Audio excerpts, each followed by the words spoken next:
Bienvenidos a Romanos 1:16, un canal dedicado a la sana divulgación bíblica y teológica en Latinoamérica y el mundo de habla hispana. Teología, filosofía, espiritualidad cristiana y más, con Juan Paulo Martínez Menchaca.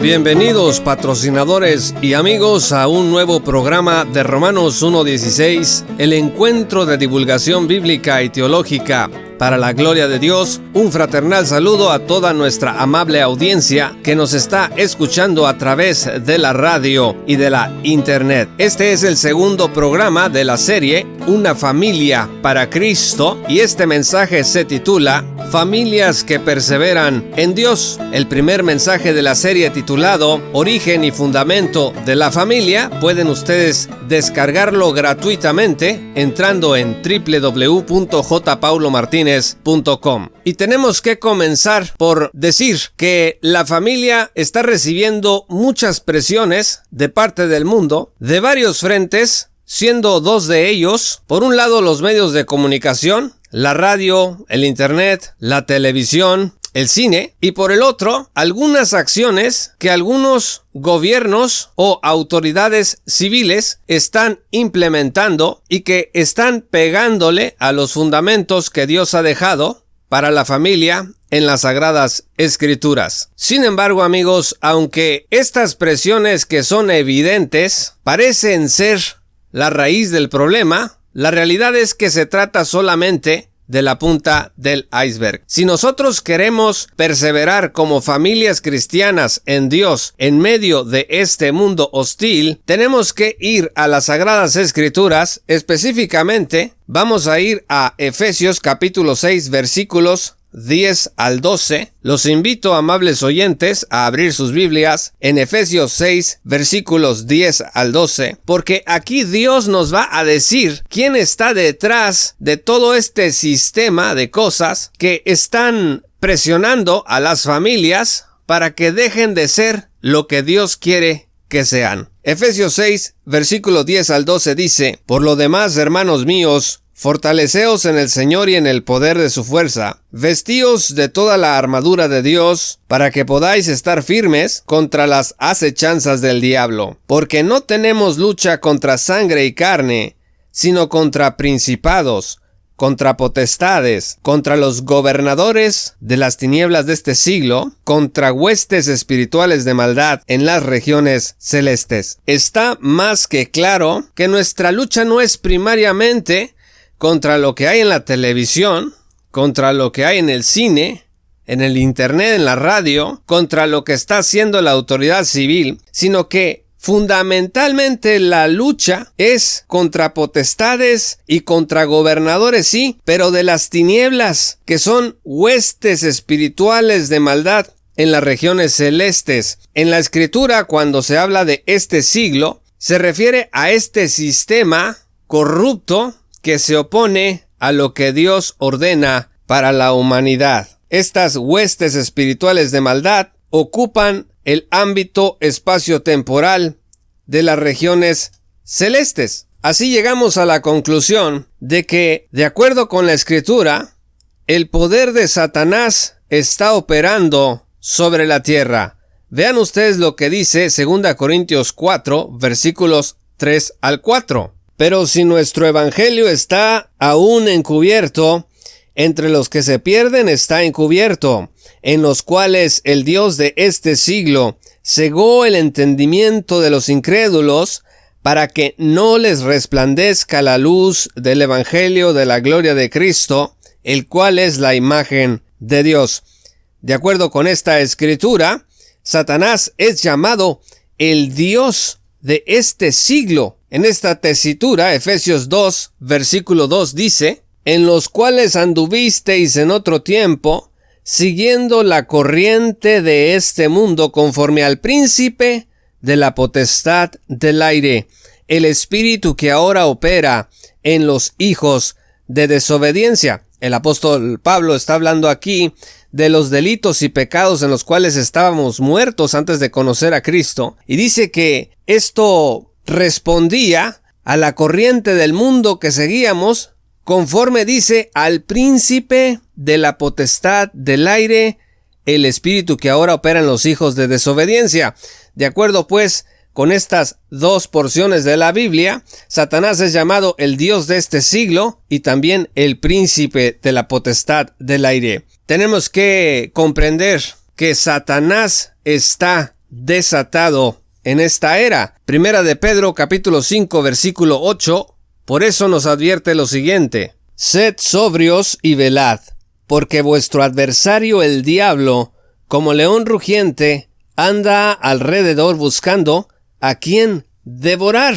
Esto significa que Satanás y sus huestes quieren destruir a las familias, especialmente a las familias cristianas, cuya misión es crear entornos educativos de santidad, así como valores que glorifiquen a Dios. En su libro Unmasking Satan, Richard Myway dice que uno de los objetivos de Satanás es hacer imperar la idea racionalista de que nuestro pensamiento es más alto que el pensamiento de Dios, que el plan de Dios debe ceder a los planes de los seres humanos. En Mateo capítulo 16 versículos 21 al 23 se ilustra este asunto de cómo el pensamiento humano quiere imponerse al pensamiento de Dios por influencia de Satanás. Pues de acuerdo a esta escritura, Pedro creía tener un mejor plan para Cristo. Dice la Biblia: desde entonces comenzó Jesús a declarar a sus discípulos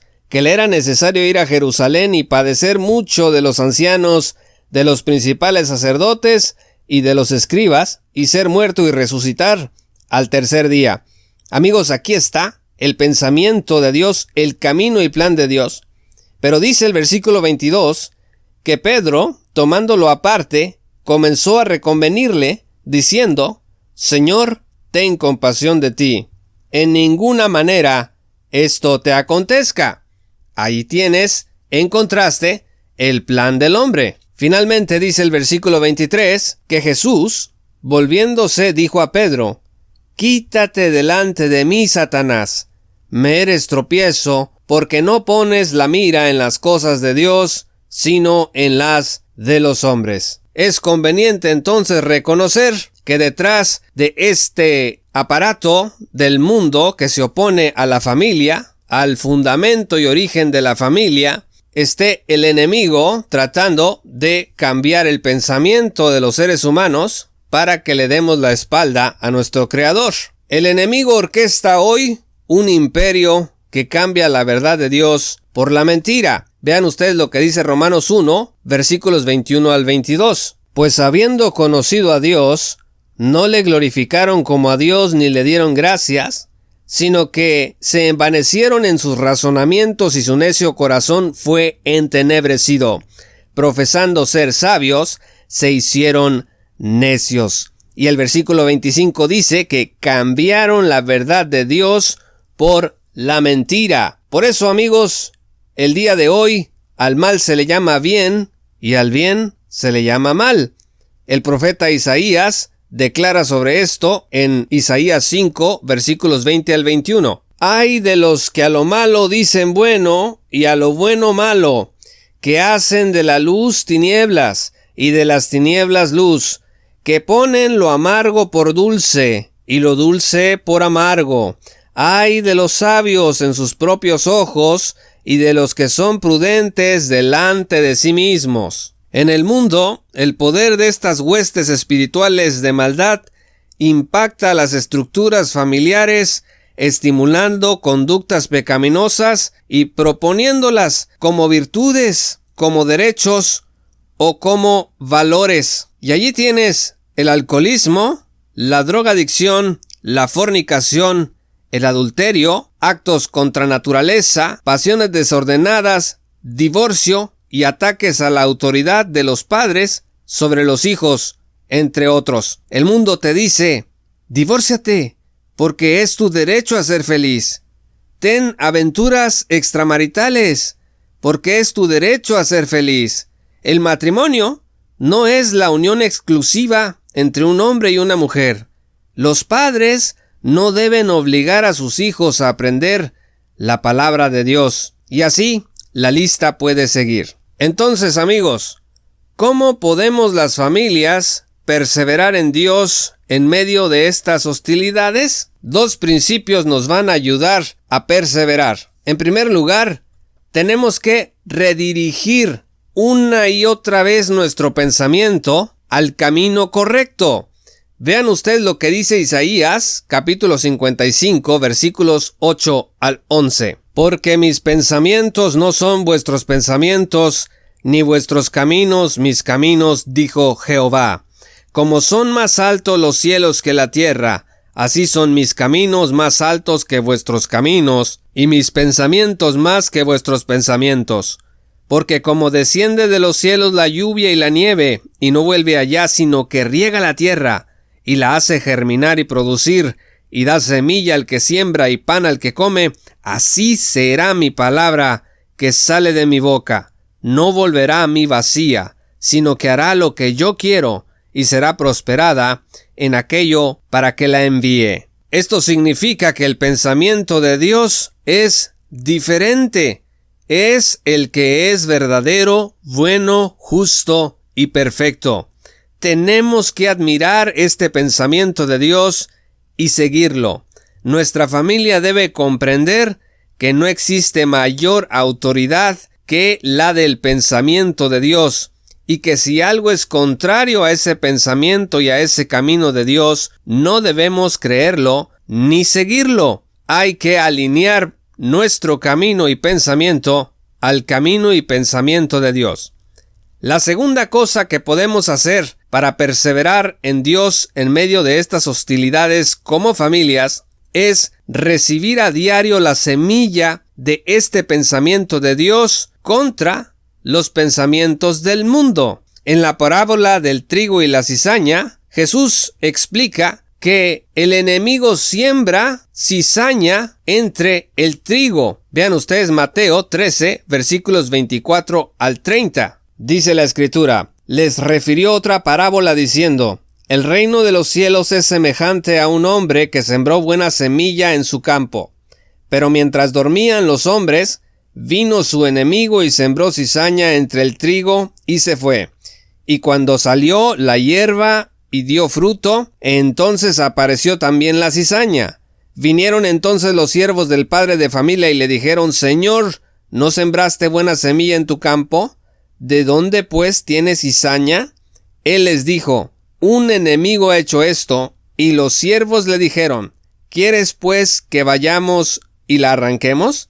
Él les dijo: no sea que al arrancar la cizaña arranquéis también con ella al trigo. Dejad crecer juntamente lo uno y lo otro hasta la siega. Y al tiempo de la siega yo diré a los segadores: recoged primero la cizaña y atadla en manojos para quemarla, pero recoged el trigo en mi granero. Y cuando Jesús explica el significado de esta parábola, dice que el que siembra la buena semilla es el Hijo del Hombre. Vean ustedes el versículo 37. El campo es el mundo, la buena semilla son los hijos del reino y la cizaña son los hijos del malo. El enemigo que la sembró es el diablo, la siega es el fin del siglo y los segadores son ángeles. De manera que como se arranca la cizaña y se quema en el fuego, así será en el fin de este siglo. Jesús está hablando aquí del juicio que vendrá sobre los hijos del diablo. Es interesante notar que el trigo, mientras está madurando, es difícil de distinguir de la cizaña. Satanás engaña a la iglesia sembrando hijos suyos y haciéndolos parecer buenos, justos e inteligentes. Son estos hijos, la cizaña, los que proponen cambios de pensamiento en el mundo contra lo revelado por Dios. La buena semilla, en cambio, es sembrada por Dios en los hijos del reino. Esta semilla da su fruto, es cuidada y regada por el Señor y por su poder. Hay que recordar que esta buena semilla fue sembrada en nosotros, pero que también el enemigo ha sembrado cizaña, que aunque está destinada a perecer en la condenación, dice la parábola que será quemada, de todas maneras hace enormes estragos hasta el día en que llegue el fin de este siglo, es decir, el juicio. Pero vean ustedes que al final de la explicación de esta parábola del trigo y la cizaña, hay una maravillosa promesa que nosotros como familias cristianas tenemos que atesorar. Dice el versículo 43 del capítulo 13 de Mateo: entonces los justos resplandecerán como el sol en el reino de su Padre. El que tenga oídos para oír, oiga. Repito, entonces los justos resplandecerán como el sol en el reino de su Padre. Significa que habrá una reivindicación de las familias cristianas en el reino. Finalmente, Primera de Juan capítulo 5, versículo 18, dice lo siguiente: sabemos que todo aquel que ha nacido de Dios no practica el pecado, pues aquel que fue engendrado por Dios le guarda y el maligno no le toca. En este versículo hay que reconocer al menos dos cosas. Primero, que el que ha nacido de Dios no practica el pecado porque Dios nos guarda. Esta es una promesa muy importante. Dios nos guarda. Y la segunda cosa es que el maligno no nos toca. Sobre este versículo, Juan Calvino escribió el siguiente comentario. Cito: los hijos de Dios no permanecen intocables ante los ataques de Satanás, pero sí son guardados de sus puñaladas por medio del escudo de la fe, de modo que la puñalada no penetrará hasta el corazón. La vida espiritual jamás se extingue en los hijos de Dios. Dios nos guarda. Cristo pide al Padre que nos guarde, haciendo ver que no será por nuestra propia fuerza que perseveraremos. Las armas que tenemos son las armas de Dios. Seremos guardados del pecado en tanto que somos guardados por Dios. Fin de la cita. Dios guardará a nuestras familias hasta el día en que acabemos por resplandecer como el sol, dice la Escritura, en el reino del Padre. Nuestras familias tienen que convertirse en lugares de protección espiritual para nuestros hijos, para nuestros matrimonios. Estos agentes exteriores que las huestes espirituales de Satanás están utilizando para atacar los fundamentos y orígenes de la familia no podrán afectarnos de ninguna manera si nuestros hogares se convierten en esos búnkers, en esos centros espirituales en donde la palabra de Dios es proclamada y en donde la santidad de Dios es exaltada. Si nosotros caminamos y pensamos como Dios ordena que lo hagamos, no habrá manera de que estos ataques, de que estas presiones sobre nuestra familia vayan a afectarnos, no al menos con una afectación que nos aleje de Dios, de sus bendiciones y de sus promesas. Hagamos entonces que nuestras familias sean estos pilares de la sociedad y recordemos las promesas que las Escrituras nos dan para seguir confiadamente con este programa, con este plan que Dios ha establecido para nuestros matrimonios, para nuestras vidas como padres y para nuestras vidas como hijos.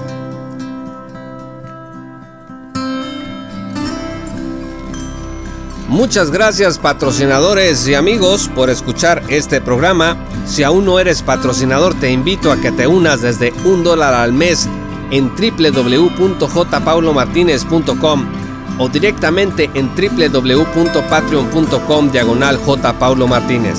Accederás a recursos exclusivos, pero sobre todo tendrás la oportunidad de estar hombro con hombro con nosotros en esta tarea de divulgación bíblica y teológica para la gloria de Dios.